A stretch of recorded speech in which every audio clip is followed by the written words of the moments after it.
is for the way you look at me. O is for the only one I see. That's you. What an introduction. Welcome, Dave Octave. Thanks for having me. Eventually I've got you here. We made it. Really you in. I'm in. Met you at a drunken party. Yeah. Well, we would like it to have been a drunken party, but they were a bit... Should have been more drunken. They were thin on the ice with the drinks, weren't they? Yes. You know, that's it. So tell everybody what you do. So I am a wedding celebrant, I'm a singer, I'm an event manager, I'm a music bingo host. Music? That's not on my card. I know. But I like to keep some surprises. Yeah. That is definitely not on my card. Tell me about music bingo. Music bingo is great. Music bingo is bingo, but with songs rather than numbers. So, you get your bingo card. Yeah. It's got all the song titles on there. We play the song. You have a bit of a laugh, you have a bit of a sing-along, you have a bit of a dance, and you're playing bingo at the same time. That is brilliant. I love that. It's so much fun. Where do you do that? I do that mostly at my local pub. Yeah. I do it there every 2 weeks. Okay. I do it for parties, I do it for hen do's. I also do it quite often for the local WI. Oh, well. Yes, goes down a storm. Could you do it for weddings? Yeah. I've done it at weddings. It's a great icebreaker as well, isn't it? Yeah, so we've done it primarily sort of after the dinner, going into like the dancing. So it just warms everybody up. Oh my God, I want to come now. Yeah. I want to go. To make it happen. But yeah, so you've come fresh off the set of First Dates. Wow. I thought we were friends. You didn't tell me that you were going on, and then I see you on the box. I'm like, Yeah. I know him. I mean, to be fair, like we recorded it a little while ago. How long did you record it? It was about 18 months ago. So it was meant to be on the last year's Valentine's special, and it didn't come on. So I assumed I'd been cut. Right, because you can do these programs, and that's it. They choose not to go with it. Yeah. And then I think 2 weeks before Valentine's, I got a phone call saying you're going to be on this year, and it was fun to watch. Oh my God! Really enjoyed it. Was the process the same as what we see on the screen? Very much so. Apart from you're kind of passed from person to person to person. Which people? Behind the set. Oh, okay, production. Yeah, okay. Yeah. So I was thinking dates then. Well, that would have been more fun. up to my chances. No, but yeah, it's quite a long process. It's quite a long day. There's quite a lot of dates going on. There's not as many as you think. Oh, really? No. So we were at the Bath venue, which is the kind of round venue, and I think there was only like four dates at any one time, but we were all kind of like staggered. Everyone else were kind of like rent a date. They were all kind of brought in. Oh, so they weren't proper date. No. Oh, okay. Because they used to do it in London. Yes. And I remember John taking me there and going, "Oh, this is the First Dates restaurant." And I used to walk past that all the time. I think one day. Oh my God! Yeah. Oh my God! Why did you go on it? I thought, why not? Yeah. Why not? Good. I think also when you're in weddings, it's the same as me. I've been married 3 times, but when I wasn't married, people assumed that you were absolutely, and in relationships. Yeah.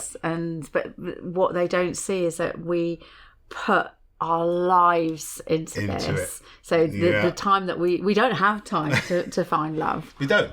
And I've got a daughter she's now turning 16. Wow. But for the longest time, she'd be a great woman. Woman. She's been everything. She's been my PR agent. She's shouted from the rooftops every time we go. She says, "That's my dad." So she's a great one to have around sometimes. But for a long time, when she was younger, I was always out working. I was on the road, and when I wasn't working, I was with her. So that kind of trying to find your other person was really difficult. Yeah. But now she's older.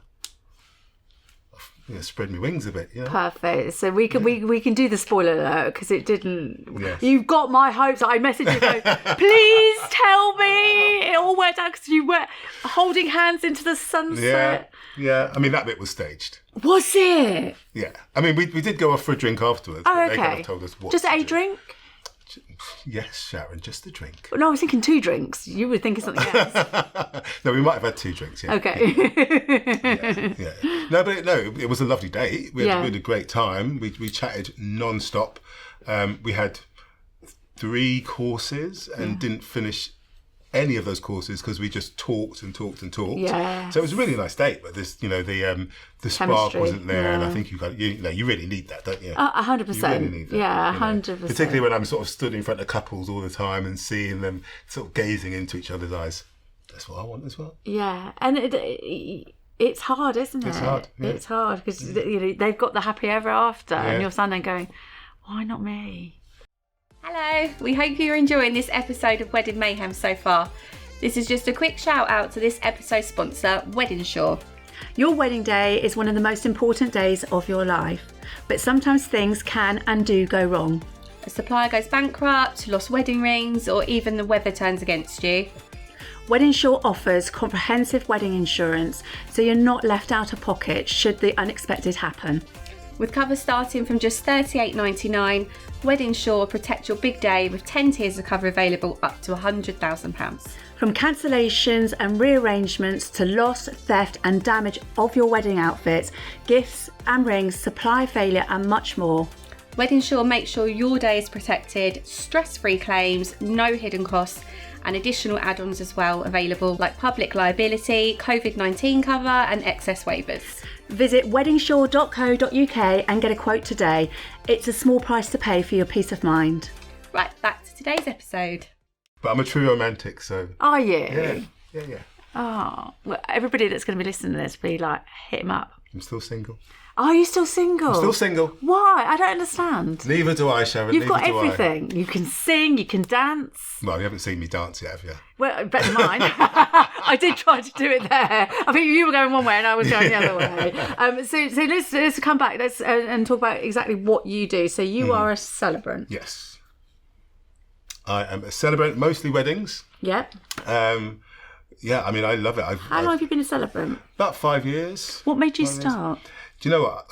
So my background, even going further back, is in event management. Is it? So I've been working in events for 20 odd years. Is it weddings in particular, or? No. So I mostly sort of like conferences, dinners, like gala events, international events, like loads of big corporate events. Are you organised?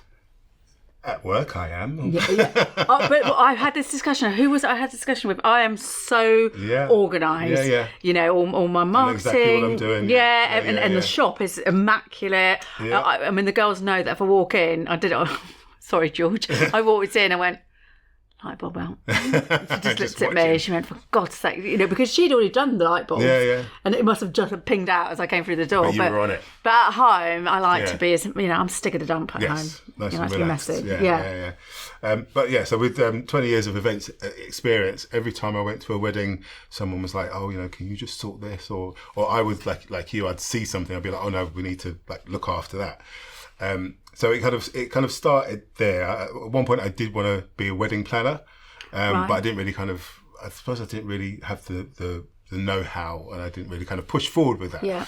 But I was always sorting out people's weddings. I think it's really hard becoming a wedding planner because I don't think you can wake up one day and go, "No, I'm a wedding planner." No. If you've not got an inside, how can you plan somebody's wedding when you don't know the logistics? Which is why Yeah. Things are changing now. Okay. We'll come on to that. Oh, okay. But yeah, so I was always at weddings, always like kind of helping people, supporting their weddings and things like that. And then I went through a breakup and I started to sing. And then I started to sing at people's weddings. Oh, you told me about this. Because you sang at home. Yeah. Is that therapy? It was, yes. I mean, singing and music is always therapy. You know, so it's brilliant. Unless you sing like me. Well, and then people do, and then people need therapy afterwards. I mean, I'm sure it's lovely. I've not heard it, Sharon. But... What do you think, guys? No. Okay, let's move on. So I was singing at weddings, and Could you always sing? do you know what? Like when I was really young, I always wanted to be a pop star, but I always had quite a deep voice, and I think everyone around, like all the pop stars of the day, male pop stars, always had like quite Peter high, Andre, he was. yeah, well, I mean, he was a bit after me, but they always had like higher voices. Yeah. So I never really kind of felt my voice was good until I was like much further down the line, and then people started asking me to sing, and I was like, okay. A bit of imposter syndrome, but then they started to pay me, and I was like, well, you must like it, and I must and be then, good. Yeah, and then I think I really kind of found the niche of music that I enjoy, and now I just love it. Oh, I Absolutely love it. Can you sing the vows to couples? Have you been asked to? I haven't been asked to sing vows. You should write that down. How much can I charge for that? Like there was one wedding where after their vows, we, mostly me, sang Never Gonna Give You Up by Rick Astley. Because that's basically like a list of vows, isn't it? Yes. So, we kind of like tailed their vows with that song. And everyone was supposed to sing, but it was mostly me. Oh my God, that's brilliant. We had Alex from Club Mob on ages and ages ago, and she'd gone to a wedding, and they done it in like a courtyard, and they ad hoc'd it. But before they got married, the bride went in and went, right, sing me this sentence, you sing this sentence, and they got everybody to sing their bit, a bit like Love Actually. Yeah. And did they know that was happening? No, not at all. So they'd had like a little rehearsal there and then, and then when she walked in, they all did their little bit. Okay, you might see if I can throw that in one of mine as well. Yes, top tip. Yes, I like it. You can ask me where we were going. No, because you asked me about how I got into the weddings. Yes. Didn't you? Yes. So I was singing at weddings, and then I didn't really know about wedding celebrants. It just really wasn't on my radar. And I went to my first celebrant-led wedding. Because they were not known for weddings. It's more funerals, weren't they? Yeah, definitely more for funerals. Yeah. But then, so I went to my first celebrant-led wedding, and it was an experience like I'd never had. I've been to a lot of weddings. Why? It was just like the celebrant was really like fun and uplifting. I'm no disrespect to anyone who wants to get married in a church, but I'd been to a lot of church weddings, and they were very samey. They were very kind of like drawn out. They were. You can get a vicar who injects a bit of humour. And then definitely. you get the others that are just bland. Absolutely. But this celebrant-led ceremony was so much fun that I walked out of that, and I was just like, this was the best wedding I've ever been to, and I've been to a lot of weddings. Yeah. And then about 6 months later, I went to another celebrant-led wedding, and I was expecting the same. Okay, yeah. And it was quite dull, and the personality of the celebrant was miles away from the other one. And I sat there in that moment, and I just thought, you know what? I could sit somewhere between the two of them. Yeah. And what a great job it would be. Yeah. So I did a little bit of research. I found a training course. There's a training course for celebrants. There's lots of training courses for celebrants. Yeah. There's a training course for everything, isn't there? I mean, I think you don't really need one, but the beauty of doing one is that you gain so much insight, I have meet people. Huge respect for our industry that go back to school. Yeah. Because they want to be Absolutely. the best of the best. Yeah. I mean, the things that I learned doing that course were invaluable, not just about how to write a ceremony, but how to deal with people, how to market myself, But take you back, how to deal with people at a wedding. Because couples getting married do not know the chaos before they enter a room. You are the teacher at a kindergarten. Absolutely. Sit there, don't sit there. They're fighting over the chairs. I mean, I have to walk in. I have to tell off the groomsmen because they're not doing what they're supposed to be doing. A lot of time they don't know what they're supposed to be doing, so I have to tell them. But they probably don't know what they're doing because they've not been told, or they're not au fait with their roles. Yeah. So I'm the one who has to kind of like walk in and you make sure you do this, and you make sure you've got that. Who's got the rings? Exactly. And then it's always that joke. But they do forget. There's a TikTok that's just gone out, and they're in the middle of ceremony. I think this is a church wedding, and he's whispered to her, went, "I've not got the rings." So they're like, "La la la la la." No, I've got the rings, you know. And then the mother-in-law or the mum is like, you know, then it's like the panic on her face. Yeah, it's seen running out. I mean, luckily I've always got a couple on me just in case. Have you? Yeah. Is that a thing? Or is that just your thing? If you're a good celebrant, you'll always have something, you know, prepared to Have you got them with you now? Well, I've got this one, but I haven't got the rest with me. Oh my God, I love that. That's great. I also did a wedding where they were going to have a first look. Right. But they forgot to bring the blindfold for the groom. Right. So I whipped off my combat band. I wonder where you were going with that. I whipped up my knickers. My combat band. And like we blindfolded him with my combat band. Brilliant. And then your trousers fell down. Well, yeah. I mean, there's a downside to everything, isn't there? Oh my God, don't you give me tummy ache. So you came out of the classroom. Do you get qualified or? Yeah, you get a certificate. Yeah.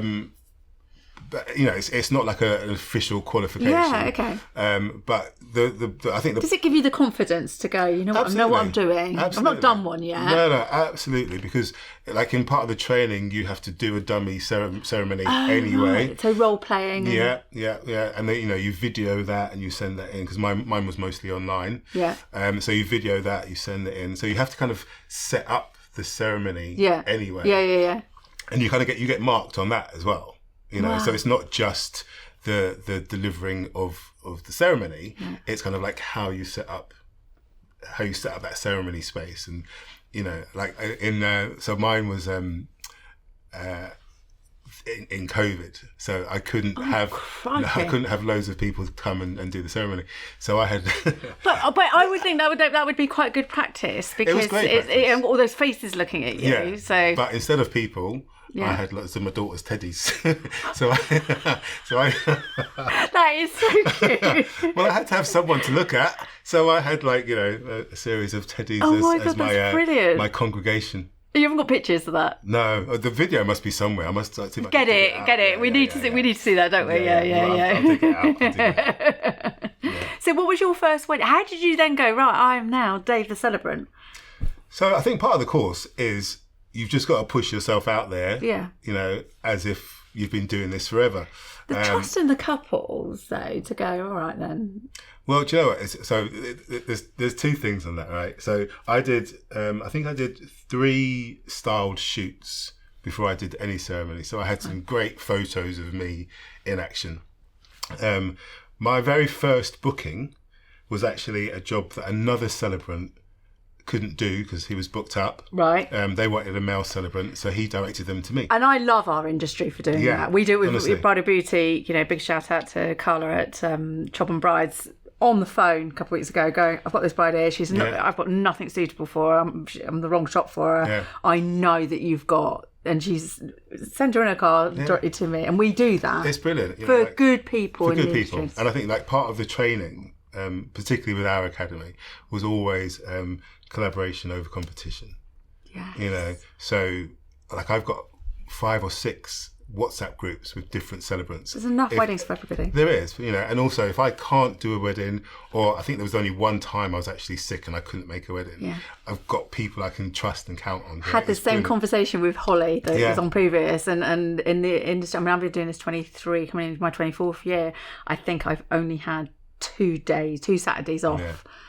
Being ill or you know, because you just can't. You can't. Like you've got so much in your hands. But I think it's refreshing to know that if for some reason you are ill, you have got a backup. Absolutely. There's always someone that I can find and someone that I can trust. So, which is really important because it's such a big thing to be handing over to someone at the last minute. You can hand it over to anybody else, but like you said, it's the trust. You know that they're going to still have a good wedding. It's not you because there's only one of you. There's only one of me. You know, but they're going to get a good wedding.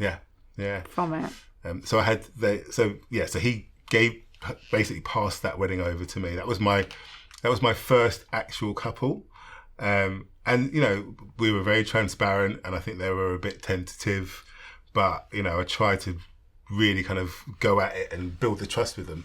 But so they booked me, but I think their wedding wasn't until about 5 or 6 months later. Right. But my first actual So you had wedding, lots of practice with the teddies before that? lots of practice with the teddies. But you know what my first actual wedding was? No. Oh, you're going to tell me now. Yeah.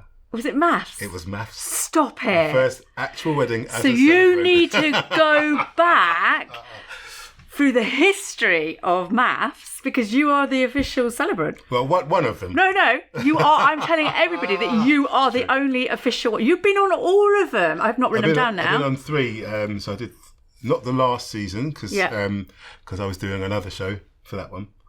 What show? Are we going to talk about that in a minute? Yeah. That was Love is Blind. Oh, Yeah. right. Which one was that? Which the UK one? Love is Blind UK. Yeah? Yeah. So Who did you marry on that? On that one, I married Freddie and Catherine. Oh. Freddie, the gorgeous funeral director Freddie. that everybody loved. I know. I loved Freddie. Yeah. Catherine. Everyone loved Freddie. He was lovely. He had his brother. Yes. Yeah. God, he tore my heartstrings. He really did. No, Freddie. Oh, it was lovely. brilliant. It was great.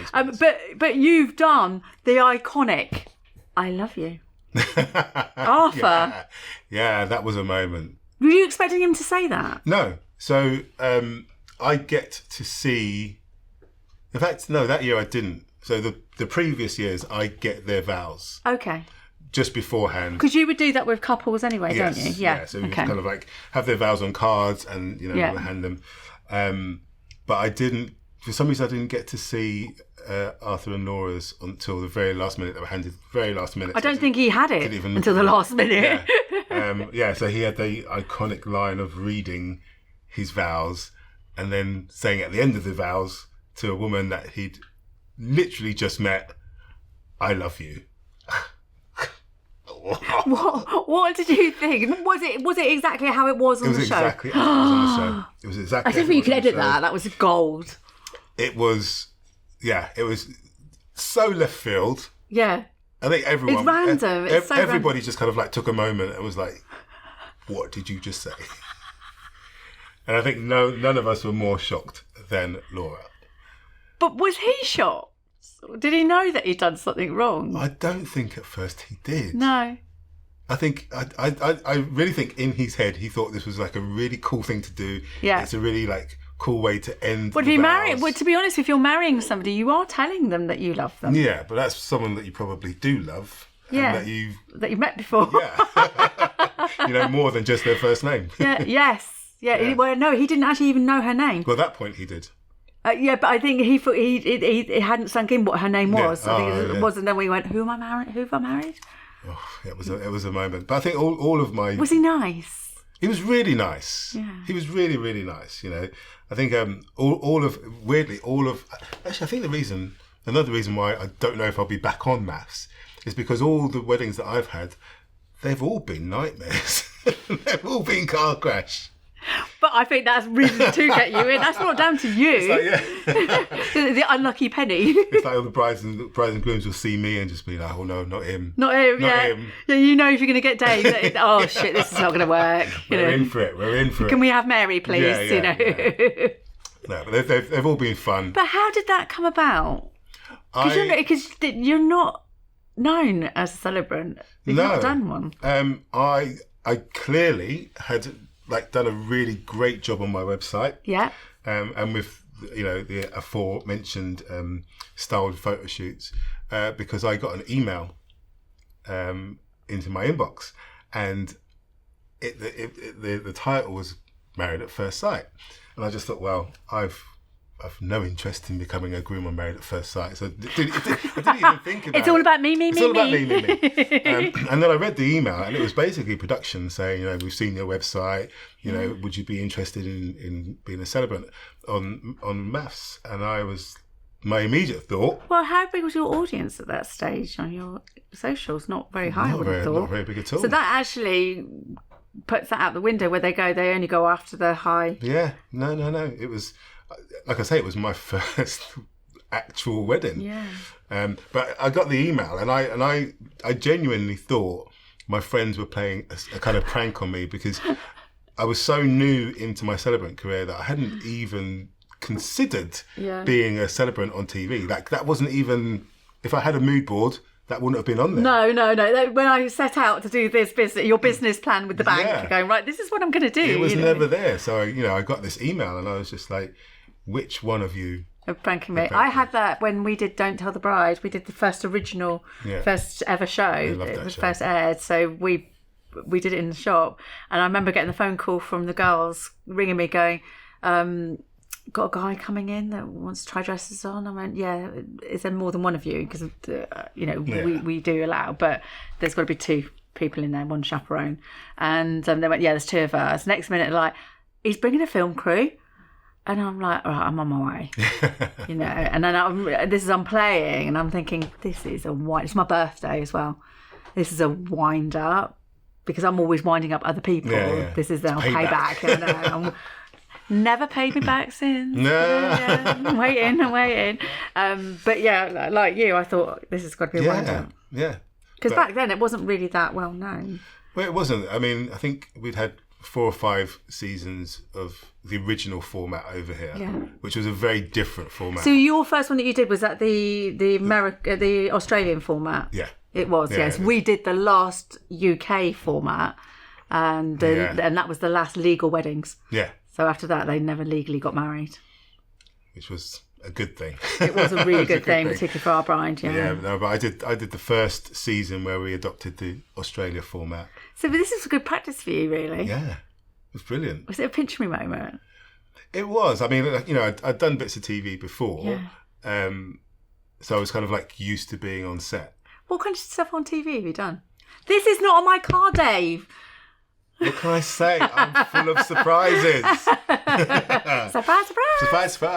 Oh, no, I've done several game shows. What game shows have you done? I've done some game shows. Come on, which ones have you done? I've done Tipping Point.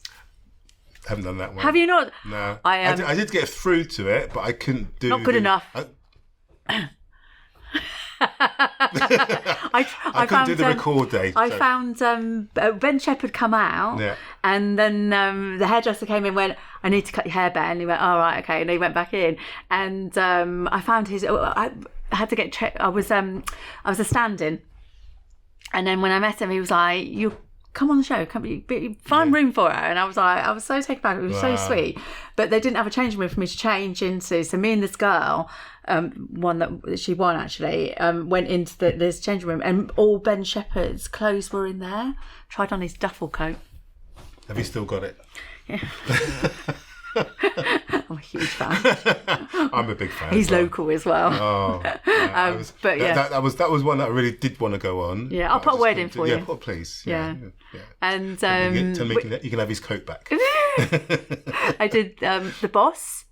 I did The Boss. Did you? Yeah. At Media City? Yes. Oh my God. How long ago did you do that? That was probably like 2016. Maybe, yeah, that's about the same time as me. Yeah. God. With Susan Coleman. Yeah. But we were the first ones to be on it with those turntables, and the guy that was next to me was a really big chap, and they were quite tight. To where you stood on for the little turntable, and we all then turned, and his stand didn't turn. That's facing an audience as well. Yeah. And I looked at the producer, looked at me, and I looked at him, and I went, "You haven't catered for like pregnant women because you couldn't stand close to it, So they were out with their screwdrivers." I did Decimate. Didn't do that one. I won that one. I did Deal or No Deal. Deal or No Deal? I did Deal or with No Deal. Noel? With Noel. He loved me. He loved you. Everybody loved you. So these TV programs are fantastic for building your confidence. Absolutely. Actually, so I think he said being in the wedding industry, you have to be a showman. Absolutely. It gets over the sort of nerves and and even like when the wedding's not even started yet, everyone's kind of like piling in. Like one of the things about my weddings is I want people to know they can enjoy themselves. They can, it's not that bit where you have to sit through before you can have a drink or start the party. The ceremony is where the party starts. Yeah. So it's ramping it up, isn't it? So So for the couples out there, they don't see this. So what are you doing in the ceremony room before they're coming in? So I'm there. I'm kind of like meeting people. I'm talking to people. Do you go around and talk to everybody? Yeah. I have a little I chat love with people. I always go up to like the bridal parties, like the groomsmen. Because like have a the little parents chat are with them. nervous The as parents well. are nervous. You can generally tell who the parents are from where they're sitting. So you just go up, just like make some silly like little joke with them. Tell them what you're about to do. And then generally before the bride comes, I'll just have a general chat with everybody, and just say like, just give them lots of energy, give them lots of love. Let's like really hype them up.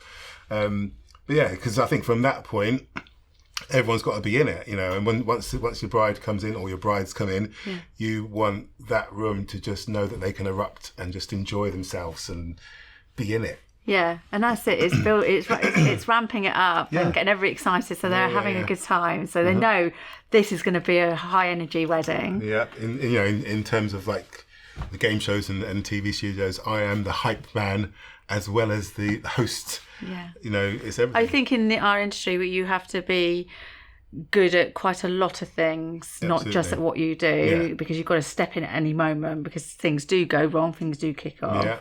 And stuff like that. So talk to me about what you do in the run up to the wedding with the couples. What they decide that they want you. What happens next? What? So the whole process? Yeah. Okay. We got time. We got cuppa. We got cake. You were going to cheers me then, weren't you? I was going to cheers you. Come on then. I was thinking, can I dunk the cake in my... You can dunk it. Yeah, I love a dunker. Everything gets dunked at home. So once they're booked on, basically, like all my couples know that I am theirs. Yeah. Right? Even though I've got however many weddings I've got, want to feel that they're their only wedding. Exactly. Yeah. Once you're signed on, special. We're good to go. Even if your wedding is like 2 years away, we're kind of good to go. So we have a WhatsApp group with each couple. Just so they can ask me any questions anytime. Preferably not after 11 o'clock because I'll be asleep. But I think couples forget what time zone they're in sometimes. Yeah. We get the emails that we get. Luckily, I'm one of those people that I'm up at all hours, so they'll come back going, I didn't expect to respond straight away. Don't message me after 11. No. But yeah, so it's very much like an open kind of like dialogue, open relationship, for want of a better word. Yeah, I get you. And yeah, so we start to build on that rapport because I think because people are not good with words, and it can be quite cheesy and quite embarrassing. Yeah. And I think the more time we get to build on that relationship, the easier those kind of communications become. But when the real kind of fun really starts in the process is normally about sort of 4 months before the ceremony. I'll send them my couple's questionnaire. Right. What's on it? So the questionnaire. I love this with our celebrants. The questionnaire is brilliant. I love this questionnaire. Right, get ready. So my questionnaire is in 2 parts. Okay. Okay. So like the second part is all about the ceremony. So it's like who's walking who down the aisle. Do you want songs? Do you want readings?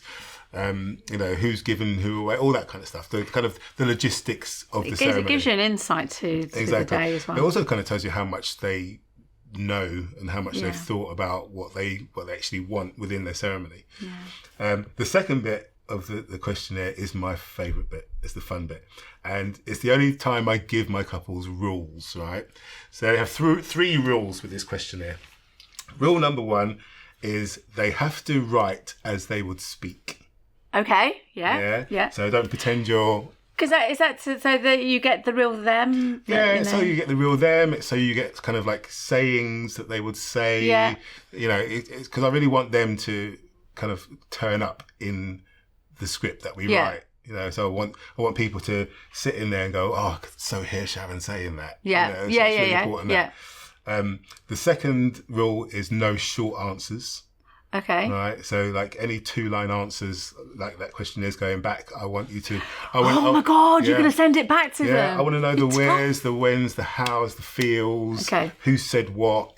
All that stuff. So is this about? Are these date questions and how they met questions? Yeah. So it's things like how you met, what was your first date like, who said I love you first, where did you get engaged, what was the proposal like. what you love about each other, what frustrates you about each other, what are your plans for the future. Because they're important, right? They're important questions. Because it builds up their relationship. And these are questions that people, when they're saying these things, people will be like, oh, I knew that. And they're like, oh my God, I didn't know that. Yeah. But, and then, so the third and final rule, right, which I think is the most fun one, is that they have to fill it out separately. Right. With no conferring. Can you tell if they haven't? Yeah. How? Because they're too similar. Can you find out whether she's written it on his behalf? To be fair, like, they don't. I've never had anyone do that before. I've had it where they've kind of sent back one. Because boys are lazy. Sorry, boys. Boys are lazy. Oh no, I'm sticking up for the boys here. No, because they are. Or they've got time. Not my boys. Or they don't know what to do. But she knows what to do. She can do it. But I think that's the great thing about the relationship that you build. You know, it's like I can quite easily say to a lot of them, you know, if you're stuck or if you think it's like too much, don't worry about it. Like, you know, it's never going to be too much because I'll take what I need. You know, and if you don't give me enough, I'm just going to ask you more questions anyway. So, you know, just like put yourself in it and just go with it. Can they? Have you seen these go too far when they're talking about their frustrations? No, they're ex with each other. So I think like when they write, I can see a fallout. Her going, I don't do that. No, because also I think there's the whole kind of mood of this questionnaire is it's fun, you know, and even like the frustrations bits are normally things like, you know, they'll leave tea bags out, or, you know, I can't find this, you know, it's never really anything that's really kind of like attacking. It's just those little things that in an ideal world wouldn't be there, you know. Do you not ever look at them and go, you should not be marrying each other? Arthur, I love you. No, there's only once that's ever happened, but generally a lot of these questions, because I always say to them as well, it's like a really nice trip down memory lane. Yeah. You know, so people forget why they're marrying each other. Yeah, in the chaos. I think this is really good because it forces them to remember those moments and like think back, you know, because like, you know, if they say, you know, we had our first date and we walked down the river, I was like, well, where did you go on your first date? Like, did you eat? Did you go to watch a movie? So like, I really want them to like... You've got questions within questions. Yeah, I really want them to relive those moments. Yeah. Because then once we write that script, it's just full of colour. It's fully rounded. Because life's hard, right? Yeah. So when you can anchor in and go, and they'll have these for life, and go, you know what, actually, it's not all that bad. They can look back at the story. And, you know, I mean, I would say I'm a brilliant writer. So, you know, and the more that they give me, the more we can bring that story to life, you know, and they can relive it again. I'll tell you like one story. I had a couple. He was British. She was American. Yeah. They met in. He went to the States to study. They met at college. He was like the kind of the sports kid. She was a little bit geeky. You know, their eyes met. She fell in love. He didn't really notice her. You know, the kind of next year she kind of blossomed a little bit, and you know there were the attraction kind of. What do you mean blossomed? She blossomed. She wasn't as geeky as she was the year before. You know, but she in her questionnaire mentioned that her and her friends referred to this guy as HBO. Now his name was Oliver. Right. But their nickname for him was HBO, which stood for... Is that not a TV channel? I think it might be. Yeah. But in this case, it stood for Hot British Oliver. Ah, did he not know this? He knew this. Okay. He knew this. By this point, he knew it anyway. But she gave me lots of colour around that kind of story, which we then wrote into the script. And it was such a moment in their ceremony because there were so many people that did not know that nickname existed. So, you know, the laughter was just ricocheting around the room. Because there's going to be people in the guests and that won't know that story. They won't know that. So the hilarious thing was I spoke to them a couple of weeks later, and he said that for the rest of that day, all through the night, HBO. Everybody was calling him HBO. But, you know, it's that. So I want that level of kind of information put in there. Secrets, don't you? You want to know that. You know, and you know, the secrets don't always make the final cut. But you want that juice, you want that colour. Yeah. You want to be able to. Because I suppose what you're doing is that you're connecting everybody. Yeah. Aren't you? Yeah, People yeah, that, the auntie from Australia. Exactly. She's got to be there because she's relative, but knows nobody. Yeah. Now has a lifeline. Go, exactly. Story. I never knew that. Because you've brought them in, and everyone's in the same place, and they're all enjoying that moment. So they've got something to talk about, even if they don't know someone. Yeah. It's like that bit in the ceremony. Oh, I loved it. Do you ever get anybody that has nothing to say? No, I've had couples where one of the couple has less to say. Yeah. But then generally the information you get from the other one kind of like. I suppose if you're coaxing it out of them. Yeah. They've obviously got a memory, haven't they? I mean, again. But that's a good celebrant, right? Yeah. Yeah. I mean, once again, there was one couple I had, and actually, I think they were the couple that I really assumed would fill that out really well because they'd been together for 40 years. Right. They forget the love stuff. And they were now going to get married. And like when their forms came back, it was like 2 lines of each. And I was like, guys, you've been together for like 40 years. So I went and I met with them and we sat down and I kind of like interviewed them and went through it and pulled so much out. And I was like, well, where was this when you sent the forms back? But, obviously they needed a different kind of approach. And I think that's the important thing. I can see probably, some celebrants probably wouldn't have gone that far and gone, right, that's what you put on there, I'll put those together and that's it. But, I mean, they've been together for 40 years, so I knew there was so much more. There's a lot of beef. There's a lot of beef. They had kids, they had grandkids. There's stories to be told. Yeah. Clearly, they just. And everybody's got stories to tell. Everyone's got stories to tell. I love that. I love it. What have you seen change in your industry? What do people want? There's 2 questions there. What are people wanting now that we weren't doing back when you started? I mean, I think selfishly, people are starting to know about celebrants much more.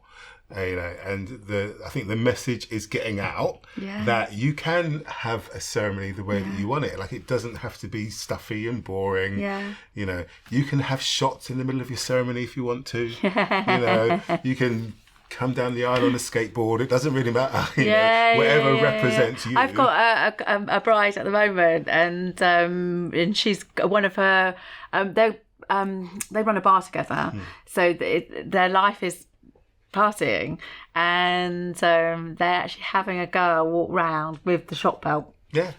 Before they come down the aisle. I think it's so important that your ceremony, your wedding day, represents who you are. Yeah. That. We've got a game. You've got a game. You were playing with it earlier. I saw you. I haven't played with anything. I grew up watching too many Carry On movies. Yeah, same. Right, I'll give that a spin for us. All right, should we have a little spin? Yeah. All right, let's go. Oh, you're very gentle. That was. I should have gone a bit more. Yeah, it's our little dainty ladies that give it everything. Next time. Gossip. Oh, well, who hasn't got gossip? Ooh. Come on. Spill the tea. What kind of gossip do you want? Anything. About anything? Yeah. Okay. Oh, you can give us some mass and first aid stuff. I might be going on another show soon. A dating show? No. Are you hosting the show? No. Oh my God. Is it one that we know? Yes. Anyway, let's move on. So many questions. Let's move on. I'm going to get it out of you. Right. Might be going on another show. It's not a dating show. Not a dating show. But I can't tell you because... Oh, for God's sake. I don't think I've got the box. Right, we were talking about this earlier. What's this one? You're going to hear my singing. Oh, come on. Right, and I'm going to practice on you because I've been practicing at home. And I've worked out that I've been doing it in a soprano voice. Okay. And I'm not a soprano. I'd say you do much more of a tenor. Oh, I had myself down as a baritone. Oh, really? Yes. Wow, that's a shock. Might be a shock to you in a minute. Right, give me a number. 7. Oh, I wish Lauren was here. What time to be poorly? 7. Oh, God. Oh, God. No, pick me another one. Why, what's 7? Love story, Taylor Swift. Okay, yeah. Don't you be swifting off my Swiftie. What's the upper number? We got 1 to 10. Yeah. All right, let's go 9.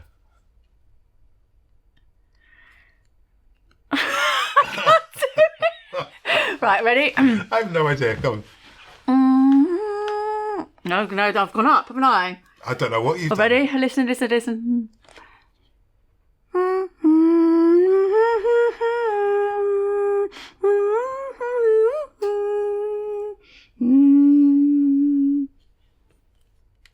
Are you okay?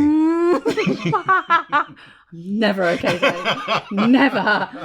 Wait, ready? Listen. Right. Listen. Okay, ready? listening.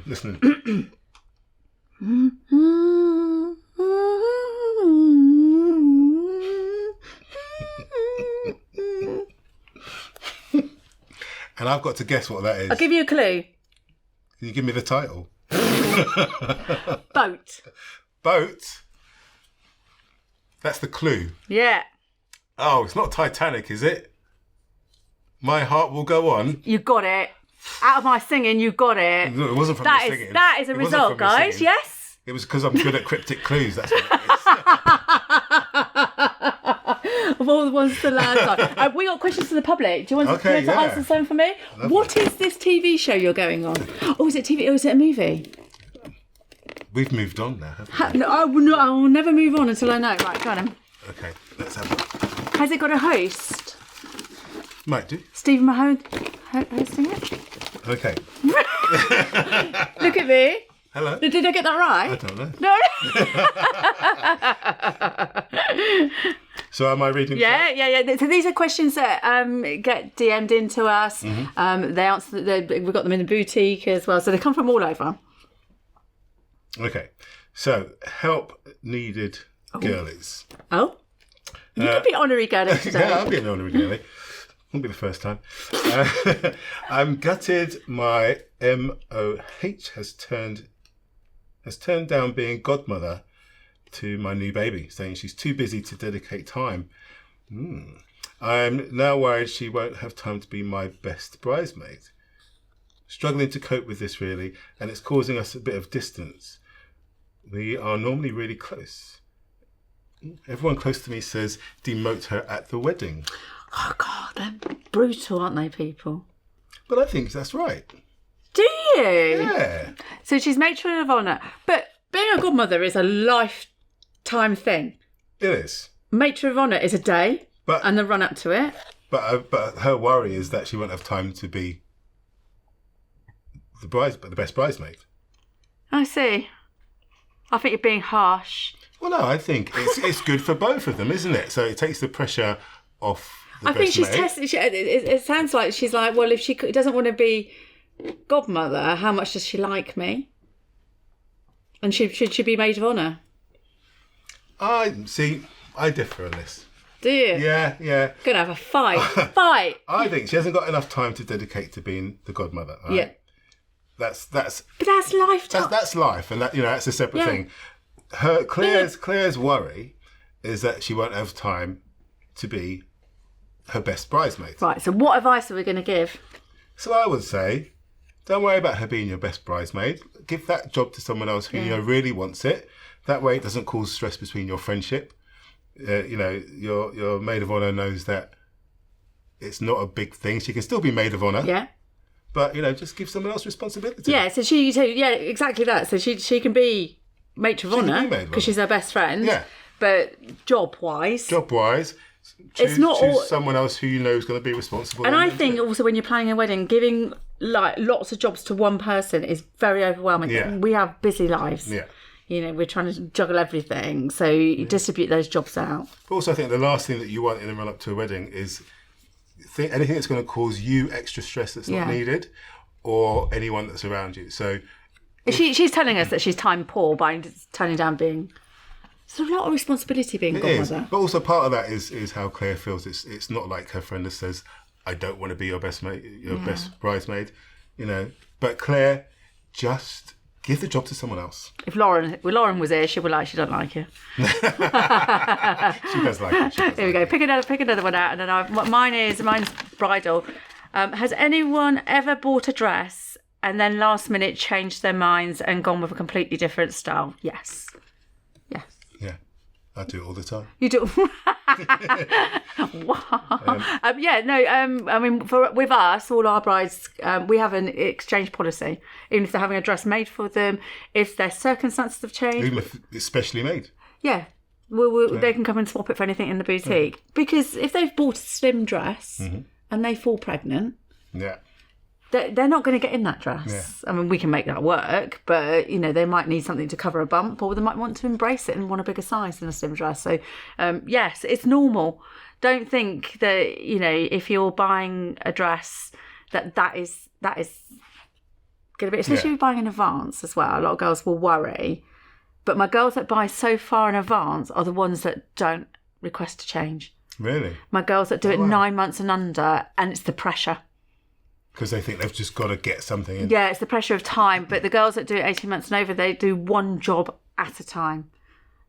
And nothing integrates into that. But, when brides are getting married in a short period of time, then the 1 minute they're on the phone booking you, and next minute they're at caterers, next minute they're at florists. They're doing like 4 things at once, and it can be quite snap decisions. Well, I suppose for your reputation as well, you want to do the best you can by your brides, don't you?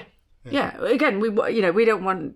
Obviously, there are the implications on finance as a company. I can't be swapping dresses left, right, and centre. So we always try and make sure that we know that is the right dress. If they change their mind, we'll get them in, try that dress on. The moment they put that dress on, I go, oh, I love it. Because they're in the right area where they tried their dress on the first time. So, what you got? Best way to remember someone who's not here at the wedding. Oh, that's a good question for you. Question, what have you seen? So I think particularly if that person has passed, it's always nice to save them a seat with a little photo, a little memoir on the seat. Yeah. It's very kind of heart wrenching, but at the same time, like you feel like they're there. There's a space saved for them, so I think it's really important. But quite often in my ceremonies, I'll always ask them who they want to allude to that's not there. So it might be that they've passed, and we'll say something like, we're so glad that they're smiling down on today's sunny ceremony. That's lovely. Or it just might be someone who couldn't make it. It's a nod, isn't it? It's a nod, and it's like and clearly those people are really important. Yeah. So even though they can't physically be there, the fact that they're kind of involved in the ceremony. Is beautiful. I went to actually I think it's Darren's sister's wedding, but and they had a table as we came in to the reception of people that were missing. That was lovely. I also saw another one where it was like a small ladder, and they just had a photo of different people up on this ladder. Because people are getting married older in life now, so they've lost more people than you would have in your 20s, and I think that's lovely. I think it's really nice. It's just nice to give those people that are really important that can't be there for whatever reason, just give them a little nod. Yeah, I think also I've seen it. I think it was on TikTok, and all the bridesmaids carried a rose. Mm-hmm. So just one single rose, and then I think it must have been the father of the bride missing, because at the top there was a chair, and each bridesmaid, they had a lot of bridesmaids, must have been America because they had about 16 bridesmaids, but they all came and they all laid their flower on that chair. So they carried a single rose, and I thought that was beautifully done. Yeah, I'll tell you another one which was really unique actually, and never heard of it or seen it since. And when we were talking about it, I was like, how is this going to work? This could be like total car crash. But it was a lesbian couple, and they had quite a big bridal party. And everyone had a jigsaw piece. And as they kind of came down the aisle, there was a big jigsaw, and they all kind of put pieces of the jigsaw in, and it was all the people that weren't there. Oh my God. That is beautiful. I mean, it took a lot of planning because they had to come in a certain order and have the right pieces. Yeah. But to kind of watch this kind of jigsaw piece. And it had to be elegantly done, because if it was done like, I don't know where that piece is. Ram that bit in, No, it was that was really beautiful. What a beautiful idea. Have they put a name on there? No name. No name. sorry for your loss, and I hope those questions have helped you. Keep these questions coming in; they're really important. They're helping other couples out there as well. Yeah. Right. Hi, Sharon and Lauren. My future half's best man has just pulled out 6 months before the wedding. We feel bad about making somebody else best man, as it seems second best. What would you do? G. Kiss. And this goes back to guests as well, bumping people up on the guest list, isn't it? That making them feel second best. Did it say why they pulled out, or just just pulled out? Yeah, just pulled out. I think when you're planning a wedding, I think it is acceptable and common knowledge that people get bumped up. Yeah, absolutely. Same as bridesmaids. Bumping somebody up to. It's like if you get an invite somewhere down the line, you're like, oh well. The spaces must have become available. Yeah, we did it a lot just before the wedding. I think it was the night before. We had somebody take ill. Yeah. And we bumped somebody up from an evening guest up, and they were so grateful. Yeah. They were new parents as well. I think they wanted to get out of the house, But they felt really privileged. They did not feel that they were second best. Yeah. They felt privileged that they were able to come. And I think, if I was in a groom's party and I wasn't best man, and then something happens to best man, and they said to me, would you... I'll be like, yeah, of course. Yeah. I would probably explain why he's pulled out and would you like to be. Yeah. Don't feel that you need to do it. If you don't feel that you want to do it, it's not a problem. It's not. And I don't think you need a best man. I don't think you need a best man. I think, you've got a groom's party. If you've got a groom's party, Nobody knows who the best man is. No. Nobody knows who the matron of honour is. They don't, because it used to be that matron of honour wore a different dress. Maybe it was just that he didn't want to do a speech. Maybe. And if if that is, because you might be able to overcome that. So maybe talk to the best man and say why. Yeah. And if it is that they don't want to make a speech, he doesn't have to make a speech. There's lots of things that they can do without, that sort of thing. Yeah, that's quite tough though, isn't it? It is, but yet again, I think a lot of these things, in terms of weddings, it's like make them as simple as possible. Yeah. It's like the whole process. Do you not think as human beings we overcomplicate things? Absolutely. Make things difficult. Absolutely. For me, I'll always make it difficult. If it's not difficult, then it's not worth having. The whole process it's a long process. Yeah.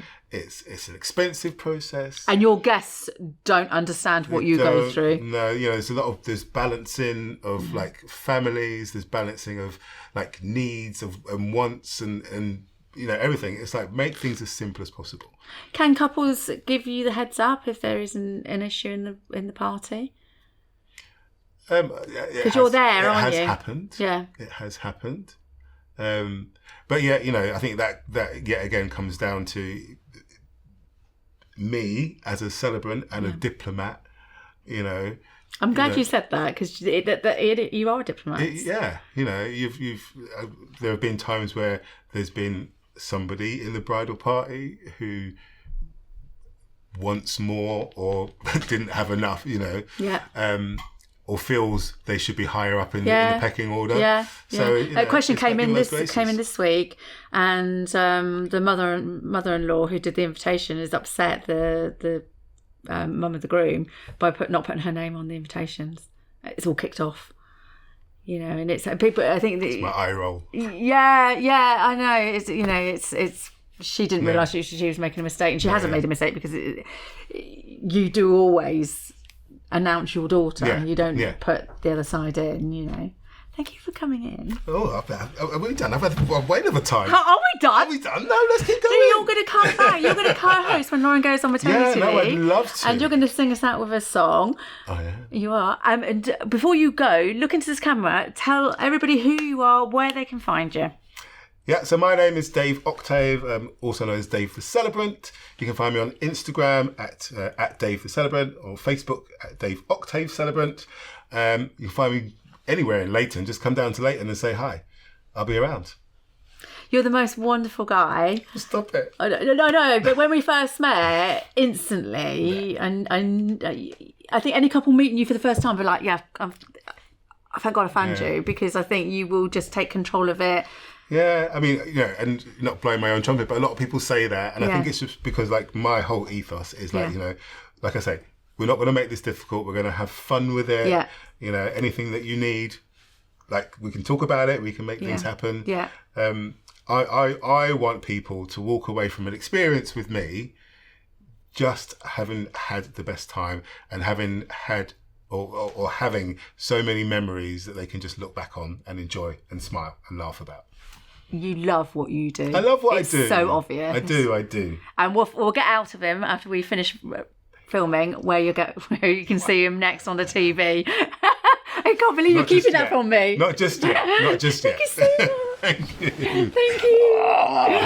So thank you as always for listening, subscribing, hit that little thumbs up button, follow this man, and thank you so much for all the support that you're giving. It's really important for our couples getting married and our suppliers in the industry, and we'll see you all next week. Bye.